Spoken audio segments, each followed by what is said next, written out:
Tout est parti en fait d'Edgar Faure, qui était ministre de l'Éducation de De Gaulle, qui a pensé que la France ne pouvait pas continuer avec les formes d'université qui existaient. Et c'est lui qui a introduit la pluridisciplinarité obligatoire à l'époque et a créé les deux universités, Paris 8, Vincennes et Nanterre. Je crois que c'est ça. Par exemple, vous ne pouvez pas faire droit avec 30 unités de valeur de droit. Du temps à l'époque, ce n'était pas possible. Vous deviez faire obligatoirement 10 autres universités dans une autre discipline, 10 autres unités de valeur. Je crois que c'était ça. Et à l'époque, il se disait que, avec la création de Paris 8 d'abord, avant Nanterre, que c'est la Sorbonne qui a été déplacée à Paris 8. Parce qu'effectivement, les plus éminents, Henri Levaillant, François Châtelet, François Péroux, Samir Amin, Nikos Poulantzas, tout le monde est allé quasiment dans la nouvelle université, vu les nouvelles offres d'enseignement et la flexibilité pour le corps enseignant. Moi, en venant, j'étais destiné à Saint-Guillaume, à Sciences Po. J'y suis allé, j'assistais à une conférence, je discutais, et il y avait quelqu'un derrière moi qui entendait ce que je disais. Il m'a fait comme ça, je suis retourné, et il m'a dit, c'est pas ici votre place. Vraiment, l'université qu'il vous faut, c'est Paris 8. Et c'était Nikos Poulantzas. Poulantzas est connu de 1968. Toute la France l'a pleuré lorsqu'il est décédé en 1977. Donc j'ai grandi comme ça en tant qu'étudiant entre Poulantzas, François Châtelet, Henri Levaillant, Jacques Lacan et Lapassade, Georges, et donc François Péroux, dont j'ai rejoint depuis 2016 l'institution à Paris-Panthéon-Sorbonne, c'est-à-dire l'IEDS, dans la revue l'IEDS, l'Institut des études du développement, une revue qui est considérée comme la plus prestigieuse en langue française, c'est la revue internationale pour les études du développement.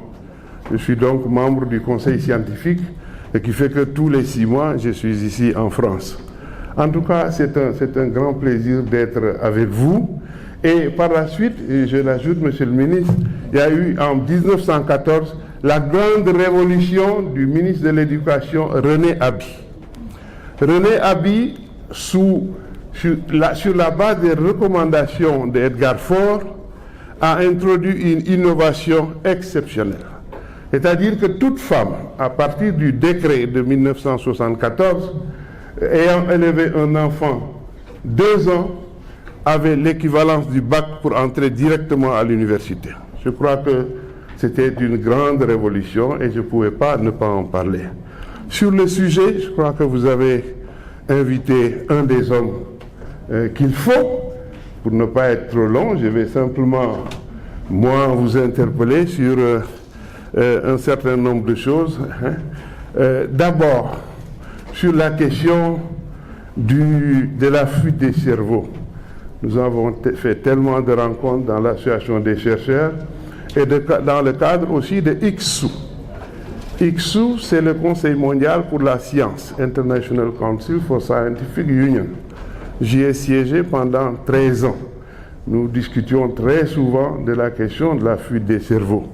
Et quand j'ai vu le thème, d'abord, ça m'a interpellé sur l'attitude et du président de la République actuelle. Je ne suis pas dans les partis, je suis conseiller technique S-qualité. J'ai été appelé, moi, à la présidence, c'était déjà sous Diouf, comme dans mon domaine, l'économie. J'étais conseiller économique. Et comme Mariton, nous étions là pour réfléchir, pour l'action, mais nous n'avions pas, évidemment, la décision. Ça, on l'oublie souvent. Je vois de plus en plus sur les sites dire à Mariton ou à d'autres, qu'est-ce que vous avez fait quand vous étiez aux affaires? Le conseiller technique réfléchit pour l'action, mais il n'est pas maître de la décision. La décision, c'est entre les mains de celui que vous avez élu.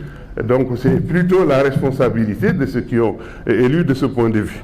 on est dans le gouvernement, comme le recteur est à l'université, comme le chef d'entreprise qui bénéficie d'une délégation de mission de service public est chef d'entreprise. Voilà comment les problèmes se posent.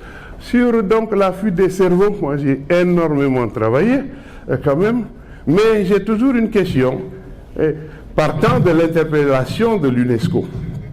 L'UNESCO, c'était à l'époque d'Amadou Mokhtar Mbow, disait que le véritable problème, c'est que sur 6 Africains mis dans le système scolaire occidental, les 5 sont perdus pour l'Afrique des savoirs endogènes. C'est ça la vraie question. Est-on un cerveau perdu lorsqu'on continue à étudier dans une université sur le continent africain dont tout le syllabus est occidental?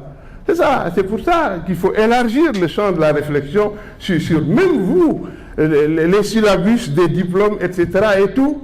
Il y a une forte détermination de l'extérieur. Et c'est ça le mal profond que les pays africains doivent résoudre. L'Afrique est la seule région du monde sur toutes les questions fondamentales